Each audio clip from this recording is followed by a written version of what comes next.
On Thursday, Senate Majority Leader Chuck Schumer joined Governor Kathy Hochul as she signed the New York Green Chips bill into law. The top Senate Democrat, who last week helped shepherd the Inflation Reduction Act through the Senate, celebrated the bill, which supporters say will help the U.S. become less reliant on foreign sources of vital semiconductors.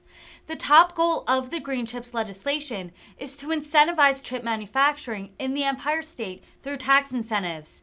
Democrats also have pledged that the increase in chip manufacturing will be climate conscious, claiming the bill will actually help reduce carbon emissions.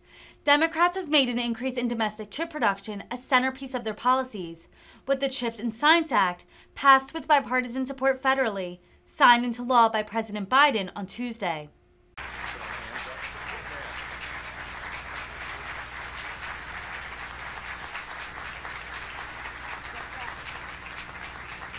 Well, thank you, Governor Hochul, for your partnership, your tremendous leadership on the Green Chips bill, and I want to thank everybody who's here to join us today.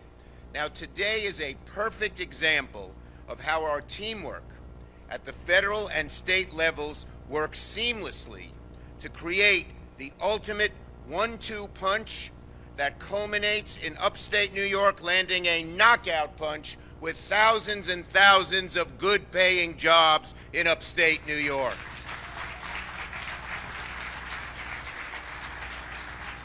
Now, as many of you know, there's been a lot going on down there in Washington. The Senate just had one of its most productive sessions ever by passing the monumental Inflation Reduction Act, the largest investment ever by legions in climate change, and it'll lower the cost of prescription drugs, reduce inflation, and the national deficit by $300 billion. It's truly a once-in-a-generation bill, and I was proud to lead the charge to get that done. But this is only one of a list of many incredible accomplishments we were able to achieve in the last 5 weeks. With a 50-50 margin in the Senate, running from Joe Manchin to Bernie Sanders, not so easy. I do have a secret weapon. My staff has it. I want to show them my secret weapon. Where is he? Here it is, folks. We're talking about tech, but my secret weapon isn't that high tech. It's my flip phone. I talk to every member. They call me. No staff, no interference. We talk. And that's how we get things done, by respecting each other and talking to one another. And so we got done not only the IRA, the Inflation Reduction Act, but the PACT Act. Great, in more than a decade, veterans haven't gotten their health care that they need. We will get that.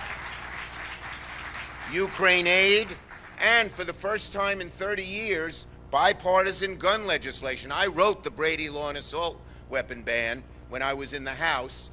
We were stymied by the power of the NRA. We got something done and passed it as well.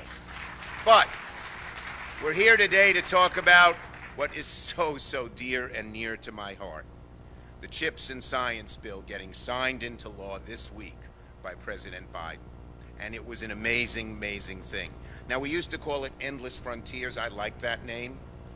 But people thought it had something to do with covered wagons, you know, so we didn't use it. So it's now called the Chips and Science bill. When I wrote it, we called it Endless Frontier, but now it's the same basic bill. And it makes the largest investment in American innovation and manufacturing in decades, and will bring major federal investment to every corner of New York.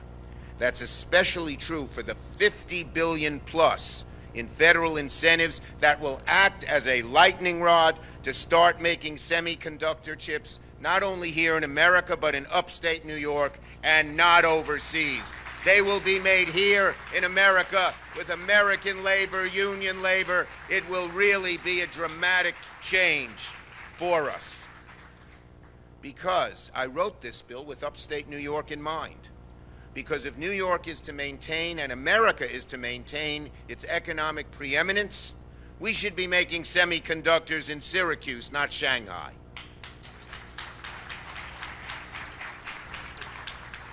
The federal incentives alone are a game changer. They've created a once-in-a-generation opportunity to bring manufacturing and research and development back to America, back to upstate New York, towns that lost their industries to overseas competition decades ago and now ache to return, and finally we have the way, the path for that return. The semiconductor industry has taken notice, and companies are considering major investments in upstate New York because of the federal bill. And helping us is where we are today, helping us dramatically, and that is the Albany Nano Center.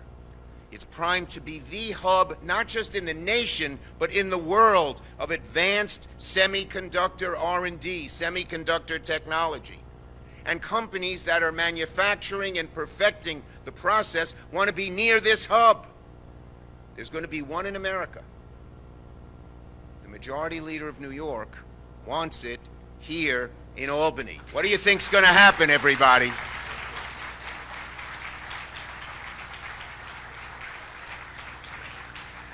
It'll be so amazing, and I want to salute everybody who put this together, and the union of companies, of universities, and of businesses. The reason probably we have a leg up is because, unlike other proposals, this unites all three, and the technology that's developed here will be available to all of our American companies. So it will be, and world companies, it'll be a world center for that. The construction jobs are going to be union. We wrote that into the law.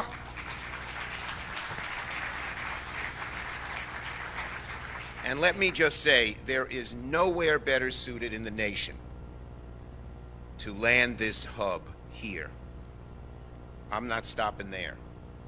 New York already has a great beachhead of high-tech industries. We have more shovel-ready sites than any other state. We have 34,000 employees already involved in chip fab. We have great companies. Tom Caulfield is here from Global Foundries. We have Wolfspeed in Utica. We have Corning right along the corridor to expand and make us the epicenter. But I just want to say we need a 1-2 punch. The $50 billion we got in Washington will make sure that chip fabs locate in the United States, not in other countries. But the $10 billion that Governor Hochul has wisely pursued will make sure that then once they come to America, they come to New York and not other states. So it's a really terrific, it's a terrific combination. And the Green Chips bill that we're here to celebrate is making sure that New York's semiconductor potential gets supercharged, creating the perfect storm for the ultimate jolt of economic energy to strike upstate New York. It's a once-in-a-generation opportunity, and I'm so proud of working together with the governor at the federal and state level to make New York #1, not just in America, but in the whole world as we do this. Now, conclusion. Simply put, this is the 21st century's Erie Canal. Plain and simple.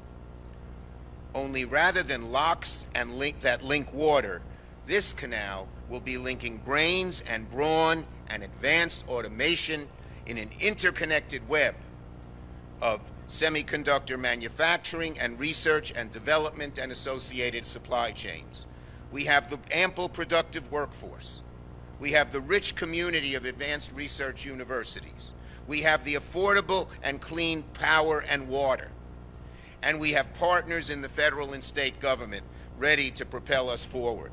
You know, I mentioned Global Foundries. I helped bring Global Foundries here long before Tom came. And it was a gamble. They didn't know would it work. Would it work in New York with so much difference? Well, not only was it a gamble that paid off, but now they're ready to build a second plant. And let me say, we thank Global Foundries for taking such leadership here in New York. So I've come here personally to first salute the governor for this great bill, and second, because I want to make sure that every major chip company hears our message loud and clear. New York and upstate New York is ready to power the future of America's microchip industry. Both our bills make sure these investments work. Union jobs, massive fabs, incentives, it's all great. We want all New Yorkers to be part of this opportunity.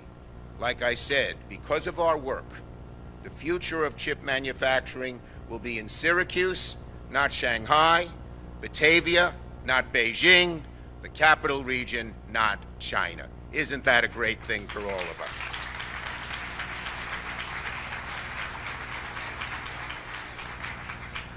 So, with both the state CHIPS bill and the federal CHIPS bill being signed into law this week, you're witnessing the start of a beautiful relationship, one that sparks New York to become the epicenter of chip manufacturing and innovation. The governor and I are united in making this vision happen. Together, our bills will be a rocket ship to help New York's economy take off. They wrote it, I read it.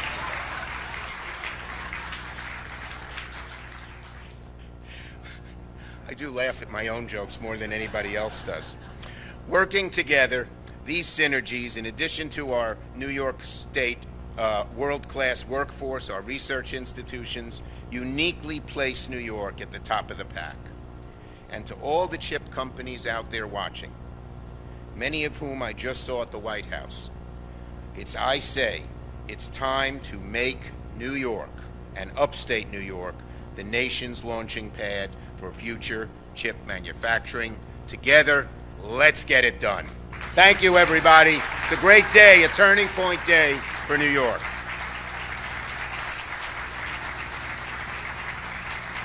Ladies and gentlemen, please